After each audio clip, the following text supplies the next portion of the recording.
fascinating theory that memory works on the process of holograms. Memory is holographic, because one of the major problems that neurosurgeons and neurologists have with memory is finding its location in the brain. Many scientists have tried over the years to find the location of memory, and they've never managed to find it. And what Pribram argues is that it works on a process of holograms. It's on a similar thing as holograms, in the sense that you probably know if you break a hologram into component pieces, you don't get shards, you get smaller images of the same hologram. And he worked on the same presumption. And he said to me, and I've still got the email, because he knew Penfield, and he said, no, towards the end of his life, Wilder definitely believed that all those memories are in there. Now the thought crossed my mind, this is ridiculous, that the brain uses this amount of processing to keep memories in the brain. But for what purpose? You know, I don't know if anybody else in this room, but I can't recall memories to that extent. My memories are very, very dislocated in terms of what I remember from my past. But clearly, there is something in there where we can recall all these things. Now, of course, the argument is, I was discussing this with Peter Fenwick, that we were discussing earlier this summer, about the location of memory. And Peter Fenwick is one of the top, he's a psychiatrist based at Maudsley Hospital, and he's an expert on near-death experience. And we were debating this very issue, and he was saying that really even now, they think that probably the locations of memory could be in the hippocampus. And even there, they're not sure whether memory is located there, or whether that's the point where you can access and it can find the information from somewhere else. So I was quite intrigued by all this, and I was particularly interested in the fact of it being the temporal lobes.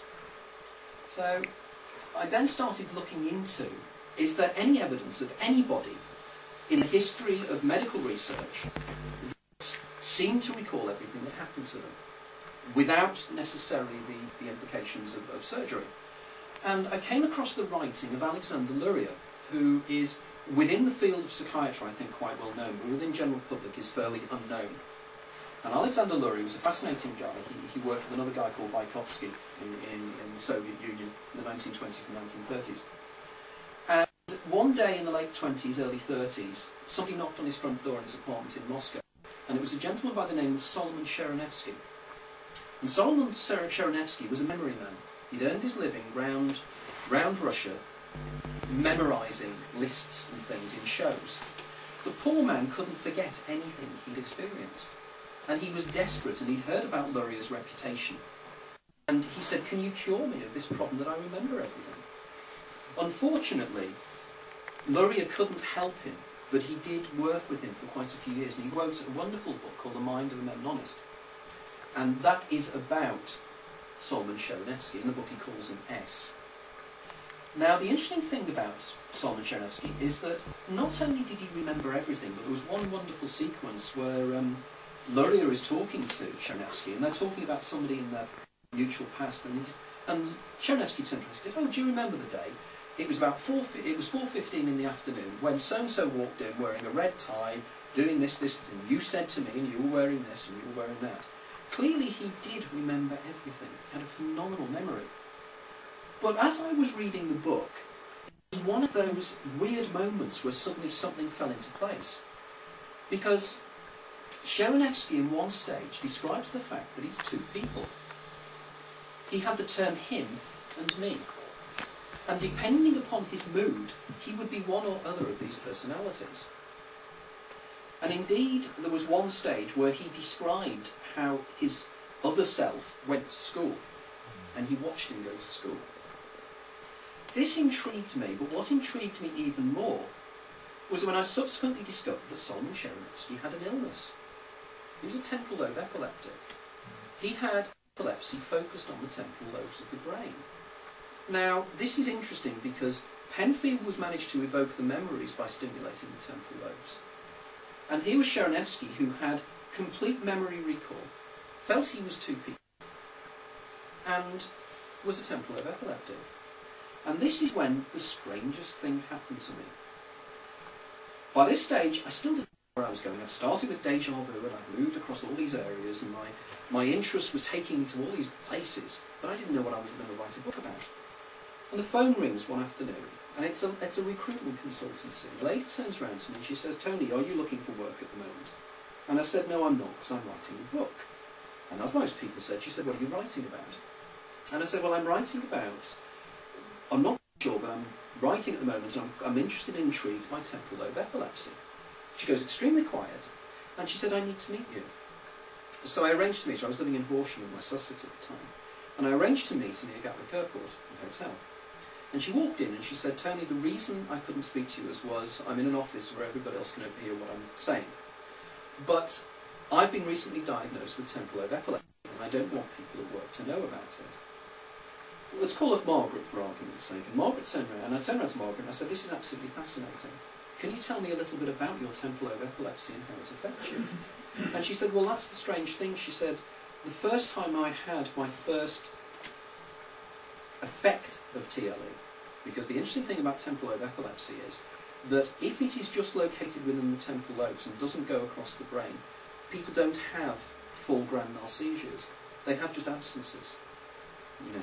And she said she was in a canteen at work, and her friend was just about to pour a cup of tea when she felt a snap over her ear, Margaret. And she looked at her friend, and her friend had frozen. And she looked around the room, and everybody else had frozen. And she could hear a low humming sound. And she looked at her friend and realised that her friend was moving incredibly slowly, as was everybody else. And then to her absolute horror, she realised that the low humming sound she was hearing was in fact people talking. Her metabolic rate had moved on to such an extent that she'd fallen out of time. And she said to me that she was stuck in this fugue for hours and hours and hours. To the extent, she said, she'd never realised what surface tension was because she watched the tea pour and she watched it come up and come back down again.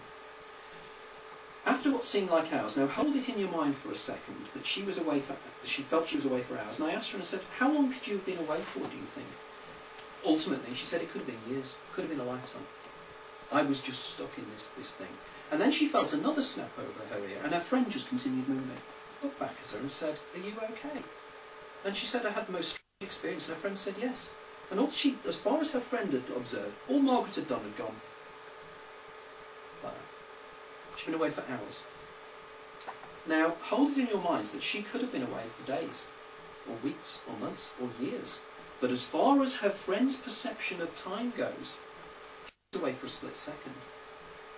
Now, what I found curious about this particular event, as an aside, was that it reminded me subsequently of a scene I saw. Couldn't remind me. How can anything remind you subsequently? I saw a movie soon afterwards called Vanilla Sky with Tom Cruise, and there's a sequence in Vanilla Sky where exactly the same event takes place in a restaurant. And if you've ever seen the movie, anybody seen this? Mm-hmm. In the movie, there's the section where he turns around and tells the guy to shut the F up. He's living his life in a peculiar way, which I'll explain later. And he's been told that this is all an illusion. You can manipulate the world around you. And this happens to him exactly the same as it happened to Margaret. I then turned around to Margaret and I said, do you get déjà vus? And she said, I get déjà vus to kill for. I know when I'm going to have an absence, because the déjà vu is very much part of my pre-seizure aura. And I said, how do you mean? She said, well, I know what's going to happen for the next 10 minutes. And I said, really? So I said, why don't you do anything about it if you know what's going to happen? She said, I feel I can't, because if I do, I'll change the future. And I can't change the future, because it will change everything. Now, I'm now in contact with around about half a dozen, probably more temporal lobe epileptics from around the world who've read the book, and all reinforce this. The idea of temporal, the fact that they have déjà vus beforehand and the time slows down.